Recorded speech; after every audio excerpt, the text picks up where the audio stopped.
অমানুষ। বাংলাদেশের কোনো বাবা মা যেন একা ঘরে থেকে এইভাবে মরে পচে পোকায় না ধরে। স্বামী সন্তানের বাস সুদূর কানাডায়। সেলিনা আফরোজের দিনরাত কাটত ঢাকায়। পল্লবীর ফ্ল্যাটে একরকম নিঃসঙ্গ জীবনযাপন করতেন ৫৫ বছর বয়সী নারী। সে বাসাতেই নিভৃতে পৃথিবীর যাত্রা শেষ করেছেন সেলিনা। রেখে গেছেন নগরী নিঃসঙ্গ মানুষের করুণ মৃত্যুর এক কাহিনী। এটি এখন পরিণত হয়েছে টক অব দ্য টাউনে। প্রতিবেশীদের বরাতে পুলিশ জানায় পারিবারিক কলহের কারণে প্রায় ১২ বছর আগে দেশে ফিরে আসেন সেলিনা। এরপর থেকে পল্লবীর সেকশন ৬ এলাকার পৈতৃক ভবনের একটি ফ্ল্যাটে একাই থাকতেন এই নারী। কিন্তু সেই ঘরে যে জীবনের এমন পরাজয় হবে তা হয়তো ভাবেননি অনেকে। গত বুধবার মধ্যরাতে সেলিনার ফ্ল্যাটে দুর্গন্ধ পেয়ে পুলিশে খবর দেন স্থানীয়রা। এর পরিপ্রেক্ষিতে পল্লবী থানার একটি দল যায় ফ্ল্যাটটিতে। পল্লবী থানার পরিদর্শক তদন্ত এমদাদুল হক জানান, সেকশন ৬ এলাকার ১০ নম্বর রোডের সি ব্লকের ১৪ নম্বর বাসা থেকে সেলিনার মরদেহ উদ্ধার করা হয়। প্রায় অর্ধগলিত ছিল দেহটি। ময়নাতদন্তের জন্য মরদেহ শহীদ সোহরাওয়ার্দী মেডিকেল কলেজ হাসপাতালের মর্গে পাঠানো হয়। ময়নাতদন্ত শেষে সেটি হস্তান্তর করা হয় পরিবারের কাছে। উনি মারা গেছেন, বাসায় লাশ পাওয়া গেছে। এটা আমরা পুলিশের এই টোটাল রিপোর্ট এবং পোস্টমর্টমের ব্যবস্থা করেছি। না উনি একাই ছিলেন। ওনার ছেলে মেয়ে এবং স্বামী দেশের বাইরে। যোগাযোগ আমরা তো পিউতে গেলাম, যোগাযোগ করবো না। যোগাযোগ বলতে ওনার আত্মীয়স্বজন আছে, লাশ নিয়ে গেছেন। সেলিনার ভাগ্নি জামাতা রমিজুল হায়দার জানান, বুধবার মধ্যরাতে পুলিশ ও ফায়ার সার্ভিস দরজা ভেঙে ফ্ল্যাটে প্রবেশ করে। ভেতরে সেলিনার লাশ দেখতে পান দুই বাহিনী ও পরিবারের সদস্যরা। এটা আমি বলতে পারবো না ভাই, কারণ হচ্ছে আমরা দরজা ভাঙার পরে আমরা বিটাকে আমরা দেখতে পাই। হ্যাঁ, ওনার সাথে আমরা কন্টিনিউসলি ওনার সাথে আমরা ফোন কন্ট্যাক্টের চেষ্টা করছি। ঈদের ২ দিন আগে উনি ফোনে কথা বলছেন। আমরা কিভাবে জানতে পারলাম, আমরা জানতে পারছি দরজা ভাঙার পরে। পুলিশ আসে রাত্র ১২টার পরে পুলিশ আসে। আমরা ফার্স্ট আমরা ট্রিপল লাইনে ফোন দিই। আমরা ফোন দেওয়ার পরে পুলিশ আসে। পুলিশ আসার পরে তারপরে পুলিশের প্রেজেন্সি আমরা ফায়ার ব্রিগেডে খবর দিই। ওনারা আসেন, ওনারা এসে দরজা ভেঙে বডি রিকভার করা হয়। গত ২৬ মে রাত প্রায় ১১টার দিকে ভাতিজা আশফাকুর রহমানের সঙ্গে সর্বশেষ কথা হয়েছিল সেলিনা আফরোজের। এরপর আর কারোর সঙ্গে যোগাযোগ হয়নি। দিন গড়িয়েছে, রাত পেরিয়েছে, কিন্তু খোঁজ নেওয়ার মতো কেউ ছিল না তার পাশে। অবশেষে কয়েকদিন পর মিলল সেই নীরবতার উত্তর। প্রাথমিকভাবে ধারণা করা হচ্ছে কয়েকদিন আগে মৃত্যু হয়েছে হতভাগ্য এ নারী।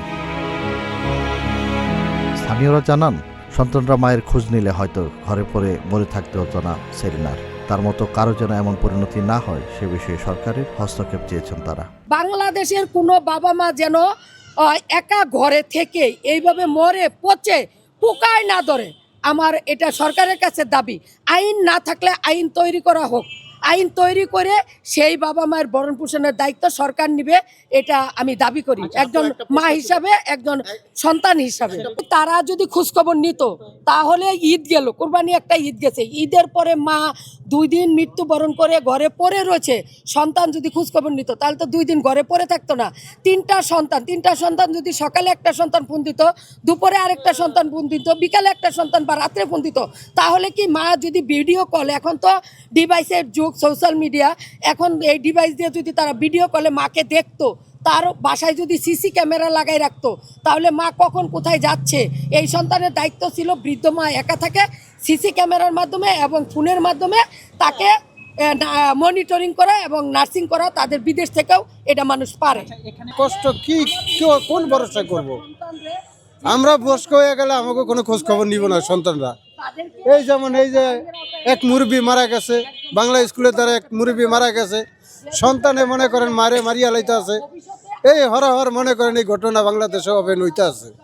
তো এটার যদি সুস্থ একটা তদন্ত করে মানে সরকার ব্যবস্থা নিত, তাহলে এই একটা ব্যবস্থা, ভালো ব্যবস্থা নিলে মানুষ সাহস পাইতো না, অথবা বাপ মারে অনেক মূল্যায়ন করতো। এটার একটা আইন করার জরুরি প্রয়োজন। হ্যাঁ, এটা অমানুষ। হ্যাঁ, এটা অমানুষ না, শিক্ষিত হয়, প্রতিষ্ঠিত, এটা শিক্ষিত প্রতিষ্ঠিত হয়ে লাভ কি? মারি যদি না জিগায়, মা আনলো দুনিয়ায়, মা সব কিছু করলো, আপনাদেরকে বড় করলো, এই করলো, সব করলো, আর মারি জিজ্ঞেস করে না। পৈতৃক সূত্রে পাওয়া ভবনের একটি ফ্ল্যাটে দীর্ঘদিন ধরে একাই থাকতেন সেলিনা আফরোজ। একই ভবনের 4 তলায় থাকতেন তার আরেক বোন। বুধবার আসরের নামাজের পর তার জানাজা হয়। পরে একই এলাকার 10 নম্বর কবরস্থানে দাফন করা হয় সেলিনাকে। বাসায় সঙ্গীহীন নারীর নিথর দেহ উদ্ধারের ঘটনা নতুন নয়। সম্প্রতি পল্লবীরে 13 নম্বর সড়কের একটি বাসা থেকে উদ্ধার করা হয়েছিল আরেক নারীর গলিত মরদেহ। তার সন্তানদের একজন যুগ্ম সচিব, একজন বুয়েটের শিক্ষক, অন্যজন কানাডা প্রবাসী। তবুও জীবনের শেষ সময়ে সে মায়ের সঙ্গী ছিল শুধুই নিঃসঙ্গতা।